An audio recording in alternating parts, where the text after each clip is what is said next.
చేయడానికి యేసు ప్రభువారు ఈ లోకానికి వస్తూ వచ్చాడు.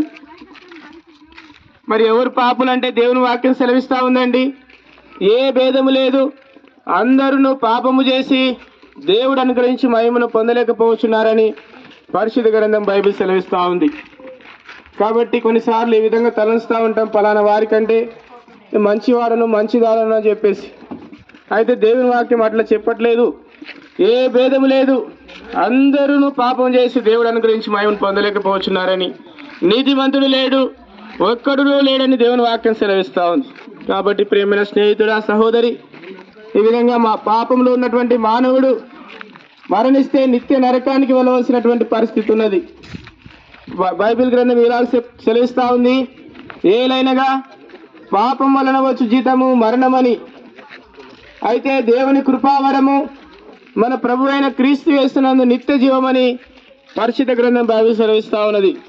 కాబట్టి ఈ యొక్క భయంకరమైనటువంటి శిక్ష నుండి తప్పించడానికి యేసు ప్రభు వారు 2023 సంవత్సరాలకు పూర్వము ప్రస్తుత ఇజ్రాయెల్ దేశమందు బెత్లెహేమ్ అనేటువంటి గ్రామములో కన్య మరియ గర్భమందు ఆయన జన్మిస్తూ వచ్చాడు. 33.5 సంవత్సరములు పరిశుద్ధంగా జీవించి ఆనాడు అనేక మంది రోగులను స్వస్థపరుస్తూ వచ్చాడు, దయ్యములను వెళ్ళగొట్టాడు, చనిపోయిన వారిని బ్రతికించాడు, కుంటి వారికి కాళ్ళను, చెవిటి వారికి వినికిడిని ఆయన దయచేస్తూ వచ్చాడు, గాలి తుఫానును ఆయన అణిచివేస్తూ వచ్చాడు. అంత మాత్రమే కాదు, మనందరి పాపముల కొరకై ప్రభువైన యేసుక్రీస్తు వారు కలవరి శిలువలో తన ప్రాణాన్ని ధారపోస్తూ వచ్చాడు, రక్తమంతయు చిందిస్తూ వచ్చాడు.